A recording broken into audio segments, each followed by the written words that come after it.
Bien, estimados maestros, bienvenidos a esta segunda presentación del tema de educación inclusiva, estrategias para una sesión colaborativa inclusiva.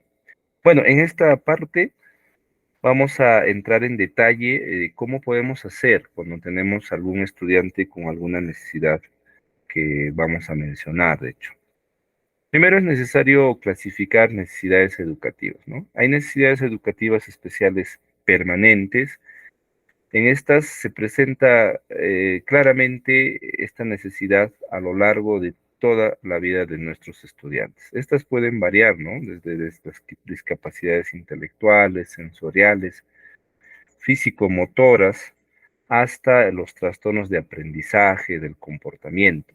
Entonces, para ahí es necesario desarrollar definitivamente didáctica, cambiar nuestra pedagogía y utilizar técnicas para lograr estos aprendizajes. Hay necesidades educativas transitorias. Estas se van a presentar en un periodo determinado de su formación. eh, y van a, como su nombre indica, transitorias, van a ser superadas. Hay necesidades desde los factores externos. Puede ser el método pedagógico que estemos utilizando, la estructura familiar, la ausencia de un programa de inclusión, entre otros.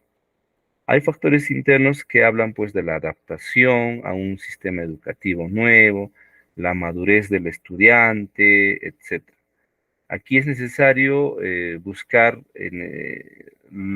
estrategias pedagógicas también para adaptar la institución a la necesidad de este estudiante y éste pueda mejorar definitivamente. Es necesario mencionar acá que hay clasificar un poco aquello que es una necesidad, una discapacidad y aquello que no. Esto que voy a mostrarles es ciertas tipología que no necesariamente es una discapacidad, ¿no? Por ejemplo, los trastornos de aprendizaje, ¿no? La dislexia, la disortografía, la disgrafía, la discalculia, la superdotación, altas capacidades, talentos, entre otros aspectos que no son asociados a discapacidad, por ejemplo, adolescentes infractores, movilidad humana, en fin. Estos no son discapacidades. Sin embargo, los siguientes sí son asociados a una discapacidad. Por ejemplo, la auditiva, ¿no? La visual, la sordoceguera y otras que ustedes pueden apreciar ahí, que sí definitivamente merecen ese rótulo de discapacidad. Entonces, para esto hay que utilizar estrategias, ¿no? Para poder llegar a nuestros estudiantes. En ese sentido, vamos a hablar qué hacemos cuando nuestros estudiantes presentan una discapacidad auditiva. Una discapacidad auditiva se define como la limitación sensorial que presenta una persona en relación al sentido de la audición. Puede ser de un oído o de ambos. ¿Qué se presenta? La hipoacusia, por ejemplo. Personas que aún teniendo una audición deficiente, resulta a veces suficiente para poder tener un ritmo adecuado de aprendizaje, siempre y cuando tengan una prótesis, obviamente. La sordera es la pérdida total de la audición. Impide la adquisición del lenguaje oral y no pueden percibir un lenguaje conversacional oral que nosotros podamos tener, ¿no? ¿Qué hacemos con estos estudiantes? Lo que tenemos que hacer es, en principio, sería muy bueno que los maestros puedan tener algún manejo de señas para poder comunicarse con el estudiante. Lo mínimo sería recomendable una capacitación para poder tener estos aprendizajes, de hecho. Tener al estudiante, si vamos a conversar con ellos, hay que tenerlos de frente, para poder hablarles pausadamente, porque es posible que muchos de estos estudiantes hayan desarrollado el lenguaje, perdón, la lectura labial. Entonces, hay que estar atento a ello. Hay que hablar de manera clara, natural. No hay que exagerar los movimientos para podernos hacer entender. Esto puede confundir a los estudiantes, ¿no? Hay que acompañar al lenguaje verbal con gráficos, porque es visual. Entonces, ilustrar lo que estamos haciendo sería muy importante. En cuanto a la distribución de carpetas, en cuanto a la distribución de mobiliario, es recomendable hacer un círculo o medias lunas para que se pueda aprovechar al máximo el tema auditivo y también el tema visual. Es recomendable tener a facilitadores, estudiantes que tal vez desarrollen esto y acompañarlos y ponerlos en pares para que puedan apoyarlos en cuanto a su aprendizaje. Hay que ofrecer explicaciones individuales, definitivamente, ¿no? Para que estos puedan entender aquello que estamos queriendo transmitir. Hay que ubicarlos cerca y frente al docente en un lugar que además tenga acceso a la información visual, es decir, verlos, entenderlos, para que estos puedan estar atentos a lo que vamos a desarrollar, ¿ya? Otra necesidad, otra discapacidad que merece una atención es la visual.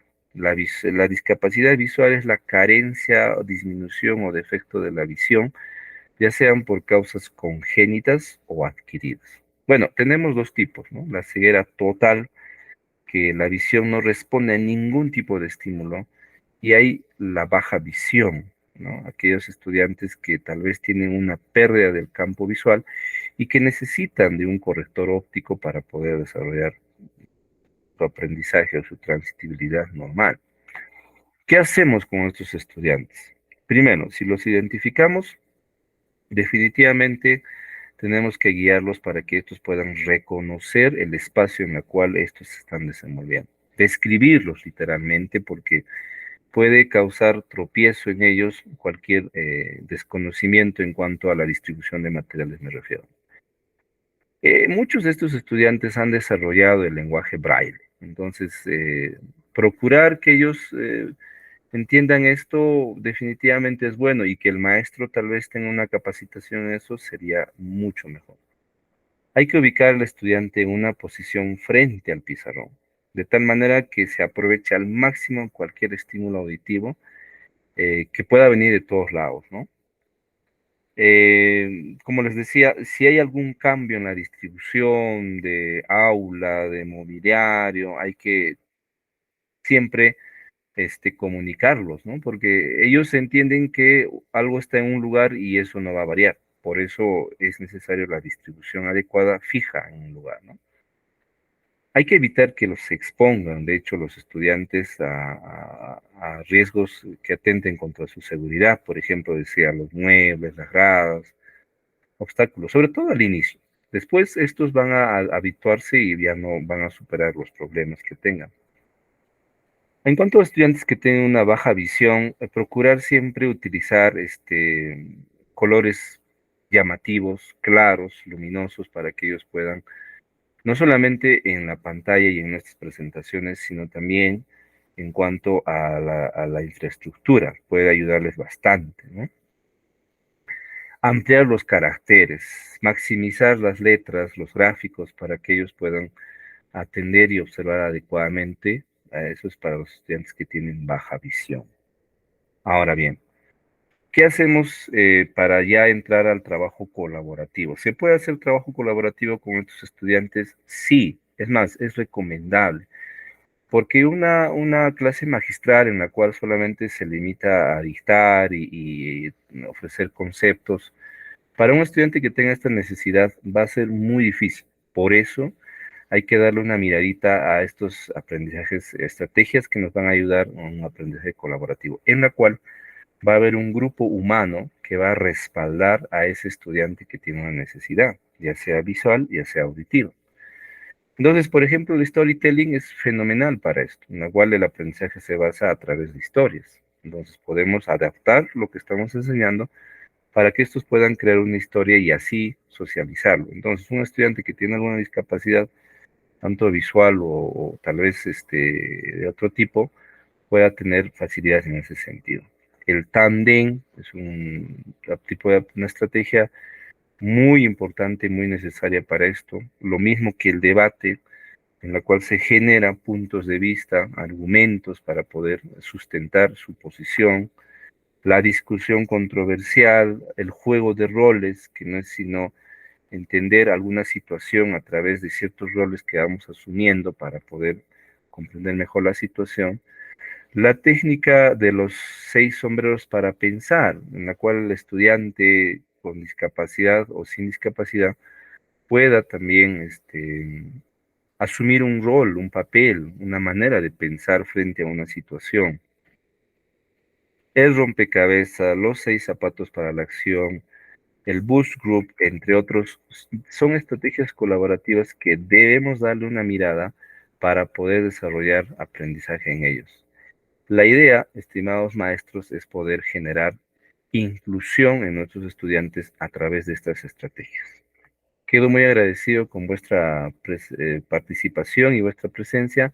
Espero que les haya agradado y conmigo será hasta otra oportunidad. Muchas gracias. Hasta luego.